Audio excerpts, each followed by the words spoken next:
ஓம் நமச்சிவாயம். சிவதாசன் ஜெகநாதன்.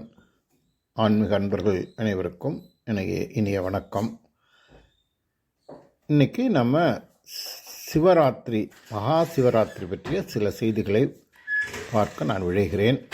ஏன்னா இன்னொரு 6 நாளில் மகா சிவராத்திரி வரப்போகுது. அடுத்த ஞாயிற்றுக்கிழமை மகா சிவராத்திரி. மகா சிவராத்திரி முதல்ல இது எப்பொழுது வருகிறது என்று சொன்னால், வருடா வருடம் மகா சிவராத்திரி என்பது ஒரு முறை தான் வரும். அது வருடா வருடம் மாசி மாதம், அது கும்ப மாதம். நம்ம அது உத்தராயண காலத்தில், அது மாசி மாதம் உத்தராயண காலம் தானே. அப்பொழுது கிருஷ்ணபட்சம் தேய்பிரையில் சதுர்த்தசி நாளில், மாசி மாதம் சதுர்த்தசியில் தேய்பிரையில் கிருஷ்ணபட்சத்தில் சிவன் ராத்திரி வருகிறது. சிவன் ராத்திரி அப்படிங்கிறது ஒவ்வொரு சதுர்த்தசியும் சிவன் ராத்திரி வரும். திரையோதசியில் நமக்கு பிரதோஷம் வரும். சதுர்த்தசியில் நமக்கு சிவன் ராத்திரி வரும். ஆனால் மாசி மாதம் அந்த கிருஷ்ணபட்சத்தில் வருகின்ற அந்த சிவராத்திரி மகா சிவராத்திரி அப்படின்னு சொல்லப்படுகிறது. அந்த சிவராத்திரி இந்த ஆண்டு 15ஆம் தேதி, பிப்ரவரி மாதம் 15ஆம் தேதி கொண்டாடப்படுகிறது. இந்த சிவராத்திரியை பற்றி எல்லாருக்கும் பல விஷயங்கள் தெரிந்திருக்கலாம். இருந்தாலும் இந்த நல்ல நாள் வருகின்ற காரணத்தினால் அதை பற்றி சில விஷயங்களை நான் உங்களுடன் பகிர்ந்து கொள்ள விழைகிறேன். அப்படின்னா இப்போ சிவராத்திரி அப்படின்னு என்ற சொல் சிவனுடைய ராத்திரி. சிவனுடைய ராத்திரி ஒன்று. சிவமான ராத்திரி, சிவம்னா மங்களம் இல்லையா, மங்களமான ராத்திரி. அப்புறம் சிவனுக்கு இன்பமான ராத்திரி, அப்புறம் சிவமயமான ராத்திரி அப்படின்னு பல வகையில் நம்ம பொருள் கொள்ளலாம். இந்த சிவன் அந்த ராத்திரி ரெண்டையும் வைத்து பல விதத்தில் பொருள் சொல்லலாம். சிவராத்திரியில் 4 ஜாமங்களிலும் ஒருவர் செய்யும் பூஜை அவரை முக்தி பாதைக்கு அழைத்து செல்ல உதவுகிறது. அப்புறம் அதுக்கு ஏன்னா சிவாய நமக என்று சிந்தித்து இருப்போர்க்கு அபாயம் ஒருபோதும் இல்லை அப்படின்னு நம்ம சொல்கிறோம் இல்லையா. இப்போ மகா அப்படின்னா பாவத்தில் விடுபடுதல் அப்படின்னு பொருள். மகா அப்படிங்கிறது பாவத்திலிருந்து நாம் விடுபடுவோம். சிவராத்திரி விரதம் நிச்சயம் பெரிய பாவங்களை போக்கும். அதுக்கு அந்த ஒரு திறமை இருக்கிறது, அதற்கு ஒரு அருள் இருக்கிறது. இப்போ சிவபெருமானை வணங்காதவர்கள் யாருமே கிடையாது. நமக்கு தெரிந்து எறும்பு, நாரை, புலி, சிலந்தி, யானை, எலி போன்றவர்கள் கூட சிவபூஜையால் மோட்சம் அடைந்துள்ளன. இந்த இதுக்கெல்லாம் வரலாறு இருக்குது. நம்ம அதை பற்றி நம்ம விளக்கமாக இப்போ சொல்ல போகிறதில்ல. ஏனென்றால் மனிதர்கள் மட்டுமல்லாது மற்ற ஜீவன்களும் சிவபெருமானை வணங்கி மோட்சமும் அடைந்திருக்கின்றன. அவருடைய அருள் பெற்று மோட்சம் அடைந்திருக்கின்றன. அப்புறம் அதனுடைய சிவராத்திரியுடைய பெருமைகளை சொல்லப்போனோம்னு கேட்டிங்கன்னா, சிவராத்திரி விரதம் என்பது 100 அஸ்வமேத யாகம் செய்த பலனும் பல முறைகள் கங்கா ஸ்நானம் செய்த பலனும் தரவல்லது. அடுத்தது கருட புராணம், கந்த புராணம், அக்னி புராணம் உள்ளிட்ட பலவேறு புராண நூல்களில் சிவராத்திரியின் மகிமையை பற்றி விரிவாக சொல்லப்பட்டிருக்கு. அப்புறம் கஸ்தூரி, கோரோசனை, குங்குமப்பூ, பச்சை கற்பூரம் ஆகிய நறுமணப் பொருள்கள் கலந்து தயாரிக்கும் சந்தனக்காப்பு அலங்காரம் சிவபெருமானுக்கு மிகவும் பொருத்தமான வழிபாடாக கருதப்படுகிறது. சிவபெருமானுக்கு அவர் அபிஷேக பிரியர் இல்லையா. அவருக்கு எல்லா விதமான திரவியங்களாலும் 16 திரவியங்களால் நம்ம சோடேச அபிஷேகம் பண்ணுவோம். அதில் இந்த பொருள்களை சேர்ந்து சந்தனத்தோடு கலந்து சந்தனக்காப்பு அலங்காரம் செய்வது சிவபெருமானுக்கு மிகவும் பிரியமானதாகும். சனி பிரதோஷத்துக்கு வரும் சிவராத்திரிக்கு கௌரி சங்கர மன மகா சிவராத்திரின்னு பெயர். கௌரி சங்கர மன மகா சிவராத்திரி என்று பெயர். அந்த சிவராத்திரியில் கணவன் மனைவி இருவரும் சேர்ந்து வழிபாடு செய்தால் கிடைக்கும் பலன்கள் ஏராளம். சிவபெருமானுக்கு சூரியன் 3 கண் இருக்கு இல்லையா. சூரியன், சந்திரன், அக்னி என்ற 3 பேரும் கண்களாக இருக்கிறாங்க. சிவபெருமான் லிங்க வடிவத்தில் இருக்கிறார். நம்ம எல்லாம் பார்த்துருக்கோம். அவர் உருவமாக இருக்கிறார், அருவமாக இருக்கிறார், அருவமாக லிங்க வடிவத்தில் இருக்கிறார். அந்த உருவெடுத்த தினமே சிவராத்திரி தான் அப்படின்னு ஒரு கருத்தும் இருக்குது.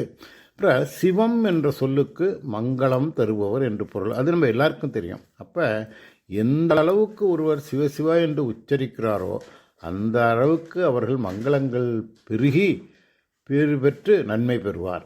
அப்புறம் சிவராத்திரி அன்னைக்கு ஒவ்வொரு ஜாம பூஜையும் போதும் சிவபுராணத்தை வாசிக்கிறது ரொம்ப நல்லது. சிவபுராணம் நம்முடைய மாணிக்கவாசகருடைய திருவாசகத்திலே சிவபுராணத்தினுடைய 95 வரி இருக்குது. அதே தினம் ஒவ்வொரு ஜாமத்திலும் சிவபுராணத்தை சொல்வது சிவனுக்கு முடிந்தால் ருத்ரம் சொல்லலாம், முடிந்தால் இங்கே சகசிரநாம அர்ச்சனை ஒவ்வொரு ஒவ்வொரு 4 ஜாம பூஜையிலும் சிவ சகசிரநாமம் சொல்லி அர்ச்சனை பண்ணலாம்.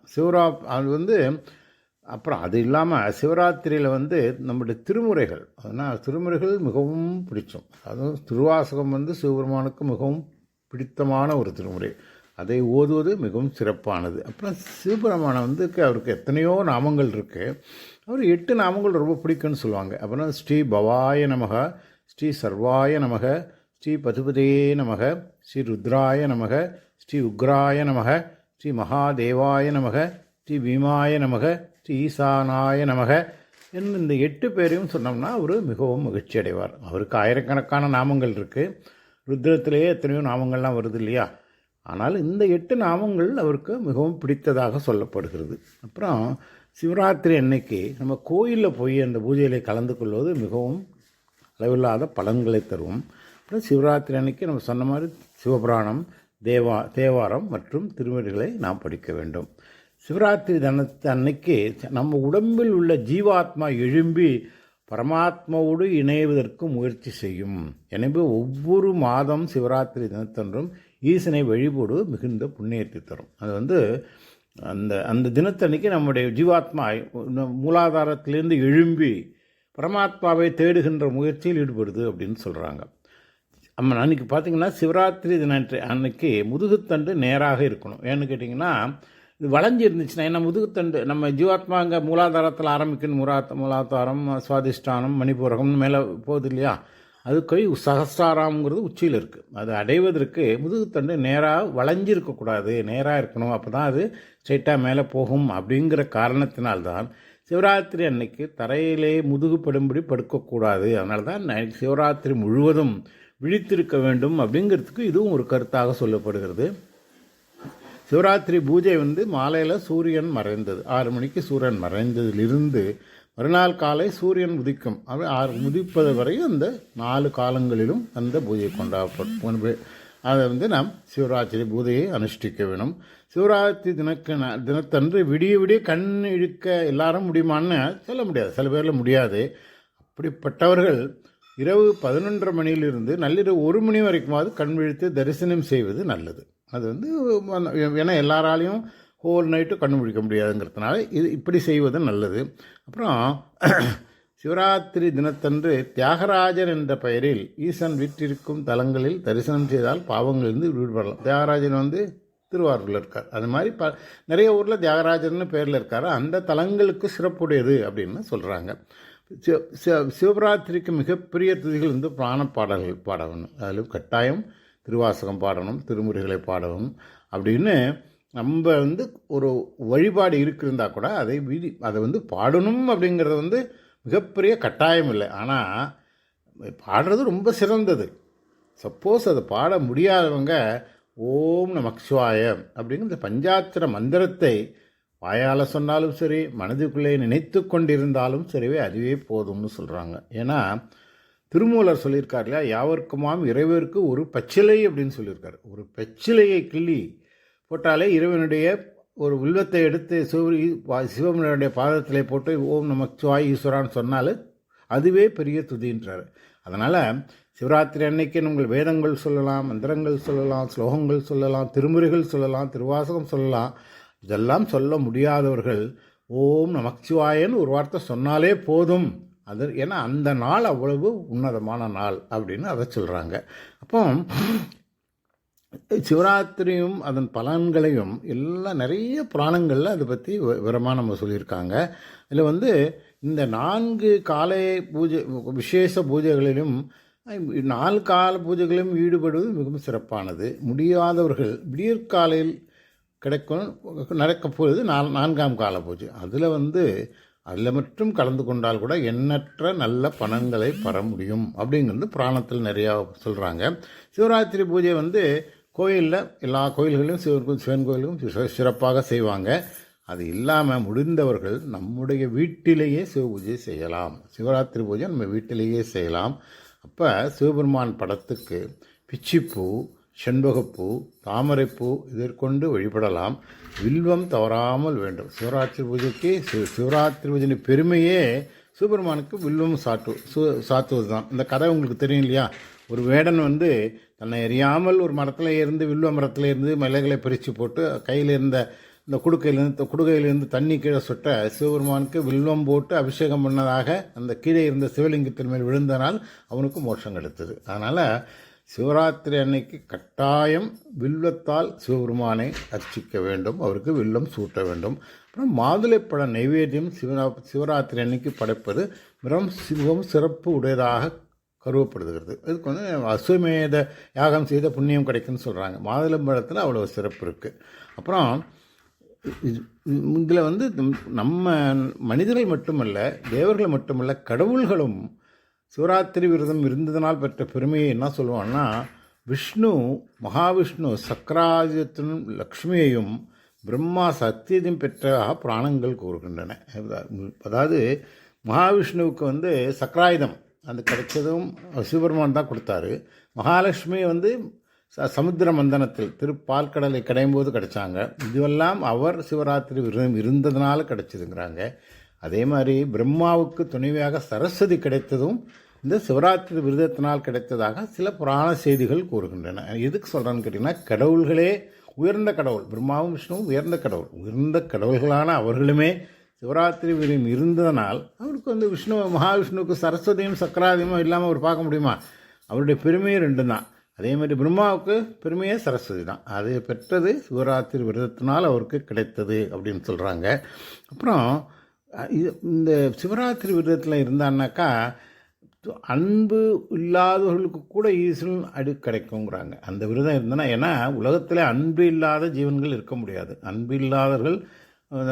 அன்பில்லாத உயிர்களை வந்து திருக்குறளே சொல்லியிருக்கு. அன்பு இல்லாதனை வேல் போல கெடும்னு சொல்லியிருக்கு. அதாவது ஒரு அன்பில்லாத உயிர்களெல்லாம் அழிந்து போகும்னு சொல்லுது. ஆனால் அன்பே இல்லாத உள்ளமாக இருந்தாலும் அவர்களுக்கும் சிவராத்திரி இருந்தால் அவருக்கு கூட ஈசனுடைய அருள் கிடைக்கும். ஏன்னா ஈசன் வந்து சிவபெருமான் வந்து அவருக்கு அருள் கொடுப்பதில் எதுலையுமே செலுத்தவரில்லை, அனைவருக்கும் அருள்வர். அவர் பார்த்தீங்கன்னா பல அசுரர்கள் அவருடைய அருள் பெற்றவர்கள் தான். அவர்கிட்ட அருள் வாங்கிட்டு அவர்கிட்டயே வடம் கொடுத்தவன் தலையிலே தன்னை ஒரு பழமொழி இருக்குல்ல, ஈஸ்வரன்கிட்டயே நான் யார் தலையில் கை வைக்கணும் அவங்கெல்லாம் எரிஞ்சு போகணுன்னு பத்மாசுரன் வரம் வாங்கினான். கொடுத்துக்கோன்னார். அவர் தலையில் கை வைக்க போனான். எனக்கு என்ன ஒரு அன்பினால் கருணையினால் உள்ளத்திலே மிகவும் இலகியவர். அதனால் விரதம் இருந்து வழிபட்டால் அன்பு இல்லாதவர்களுக்கும் அவருடைய கருணை கிடைக்கும் அப்படிங்கிறாங்க. அப்புறம் சிவராத்திரி விரதத்தில் முறைகள் பார்த்து நிறையா விஷயங்கள் இருக்குது. ஆனால் அதிகாலையில் அன்னதானம் செய்தால் சிறப்படையும் அப்படிங்கிறாங்க. சிவராத்திரி விரதம் நமக்கு என்ன தரும்னா மன அமைதி தரும். முக்கியமான விஷயம் மன அமைதி தாங்க. அதுவும் வயதான காலத்தில் வந்து நமக்கு சந்தோஷத்தை விட மன அமைதியும் நிம்மதியும் வேண்டும். இந்த மன அமைதியும் நிம்மதியும் நிச்சயமாக சிவராத்திரி விரதம் இருப்பதனால் கிடைக்க முடியும்.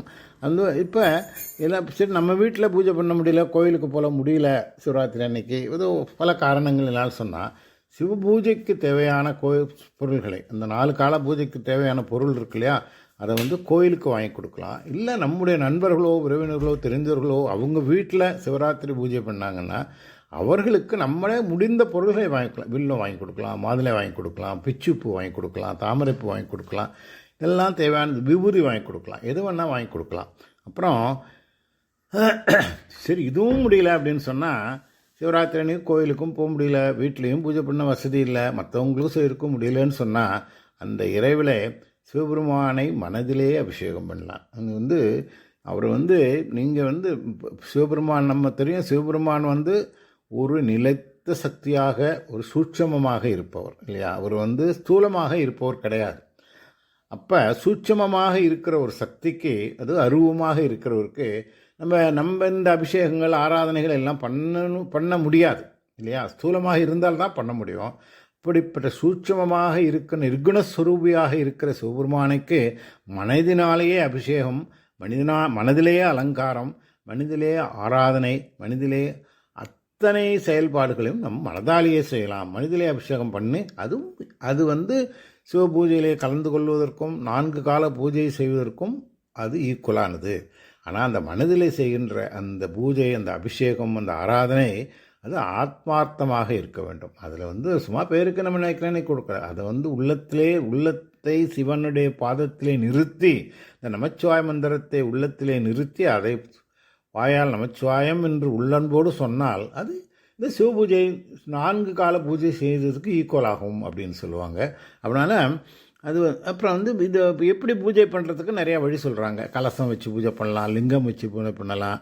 அப்புறம் கோயில்கள் ஒவ்வொரு கோயில்கள்லையும் சிவராத்திரி எல்லா கோயில்களையும் கொண்டாலும் சில கோயில்களுக்கு உதாரணமாக திருவிடைமருதூர் மகாலிங்க சுவாமி இருக்கார் இல்லையா, அவரை வழிபட்டால் மறுபிறவியே கிடையாதுங்கிறாங்க. ஏன்னா பட்டினத்தார் சுவாமிகளும் இந்த காசிராஜாவும் அவருடைய திருவடியிலே போய் எங்கே தவம் கடந்தாங்க, மறுபிறவி இல்லாமல் இருக்கும் அப்படிங்கிறதுக்காக. அதனால் திருவிடைமருதூரில் ஒரு உன்னதமான ஸ்தானம் என்ன, மகாலிங்க சுவாமி. அங்கே மகாலிங்கம்னா பெரிய லிங்க வடிவில் இருக்கிறாரு. அப்புறம் சிவபெருமானை நம்ம எந்த நேரத்தில் வணங்கினாலும் என்னென்ன பலன்கள் கிடைக்கும்னு சொல்லுவாங்க. காலையில் வணங்கினால் நோய்கள் தீரும், பகலில் வணங்கினால் விருப்பங்கள் நிறைவேறும், இரவில் வணங்கினால் மோட்சம் கிடைக்கும். இன்றைக்கி சிவராத்திரியில் விளங்குறதுனால நமக்கு மோட்சம் கிடைக்கும். சரி, 3 வேளையும் வணங்கினால் யாகங்கள் செய்தால் உண்டான பலன் கிடைக்கும். இதுதான் இந்த சிவபூஜனுடைய பலன்கள். அப்புறம் இந்த சிவராத்திரி விரதம் யார் யார் பேர் பெற்றவங்கன்னா நம்ம எல்லாரும் பெற்றிருக்காங்க. அதில் முக்கியமாக சூரிய பகவான், முருகப்பெருமான், மன்மதன், இந்திரன், யமன், சந்திரன், குபேரன், அக்னி எல்லாரும் சிவராத்திரி பூஜையை முறைப்படி அதை அனுபவித்து அதனால் பலன் பெற்றவர்களாக இருப்பவர்கள் அப்படின்னு நம்ம புராணங்களில் சொல்கிறாங்களே. அப்போ திங்கட்கிழமையில் வர்ற சிவராத்திரிக்கு யோக சிவராத்திரி அப்படின்னு பேர். அது ஏன்னா திங்கட்கிழமை என்பது சோமவாரம் சிவனுக்கு உகந்த நாள் இல்லையா, அன்னைக்கு வருகின்ற சிவராத்திரிக்கு யோக சிவராத்திரி அப்படின்னு சொல்லுது. இப்போ அடுத்தபடியாக இந்த வீரட்டானேஸ்வரத்தில் 8 ஸ்தலங்கள் இருக்கு இல்லையா, அதில் 8 வீரத்தலங்கள். அதில் திருவதிகை அப்படிங்கிற தலத்தில் வீரட்டானேஸ்வரரை சிவராத்திரி அன்று வழிபட்டால் ஆணவம், கண்மம், மாயை இந்த 3ம் மறையும் அப்படிங்கிறாங்க. இந்த மலங்கள், மனிதனுக்குள்ள மலங்கள் 3 இல்லையா, ஆணவம், கண்மம், மாயை, துன்பத்திற்கு காரணமே இந்த 3 தான். மொத்தம் 14 தீய செயல்கள் இருக்கின்றன.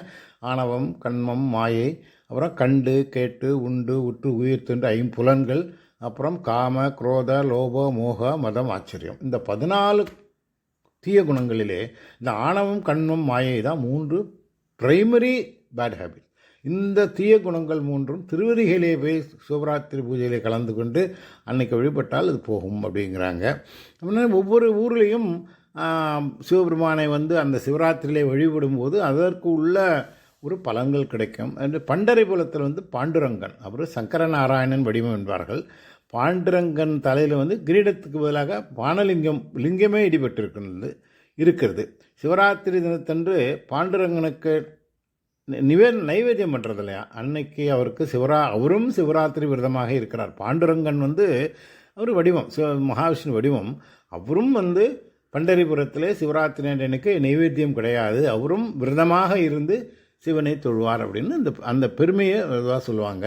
அது இப்போ நம்ம ராத்திரின்னு சொல்லும்போது பொதுவாக ராத்திரி அப்படிங்கிறது நவராத்திரி அப்படிங்கிறது யாருக்கு வரும், அம்பாளுக்கு 9 ராத்திரிகள் அம்பாளுக்கு. இப்போ நவராத்திரி கொண்டாடுறோம் இல்லையா, அது துர்காம்பிகை அல்ல லக்ஷ்மி, சரஸ்வதி 3 வடிவங்களில் பரமாம்பிகாயை நம்ம நவராத்திரியில் கொண்டாடுறோம்.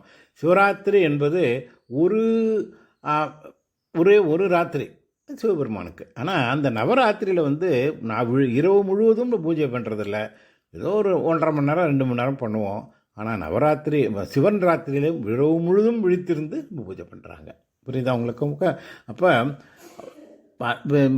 இந்த யார் ஒருவர் சிவராத்திரி விரதத்தை மனப்பூர்வமாக கடைபிடிக்கிறார்களோ அவர்கள் ஆயுள் நீடிக்கும், பிறவி பயனை எளிவாக அடைவார்கள். அப்போ இப்போ ஒரு இந்த உன்னதமான ஒரு அருளை தருவதனால் நம்ம பிறவி பயன் நமக்கு என்னன்னு கேட்டிங்கன்னா, மீண்டும் பிறவாமை தான் பிறவி பயன். அதுதான் பிறவி பயன். இந்த பிறந்துட்டோம், மீண்டும் நம்ம பிறையாமல் இருக்க வேண்டும், நம்ம அத்வைதப்படி இறைவனிடமே நாம் அடைய வேண்டும் அப்படிங்கிற அந்த அது வந்து அல்டிமேட். அது இப்போ இருக்கிற அது உடனே நமக்கு கிடைக்காது, அது இறுதியாக வருவது. ஏன்னா மோட்சத்துக்கும் மேலானது அந்த விடுதலை. அந்த மோட்சங்கிறது வந்து நல்லா மோட்சத்தில் போய் இருப்போம், திருப்பி மறுபடியும் வந்துடுவோம். ஆனால் விடுதலை என்பது நம்ம அவருடைய திருவடியை அடைந்து அப்புறம் பிறப்பே கிடையாது. அப்படிப்பட்ட நிலையை கொடுக்கக்கூடிய உன்னதமான அந்த சிவராத்திரி நாம் அனைவரும் கடைபிடித்து அந்த சிவபெருமானுடைய பேரர்களுக்கு பாத்திரமாகி நலமோடு வாழ்வோம் என்று வாழ்த்தி இந்த பதிவை நிறைவு செய்கிறேன். நன்றி, வணக்கம். சிவதாசன், ஜெகநாதன். ஓம் நமச்சிவாயம்.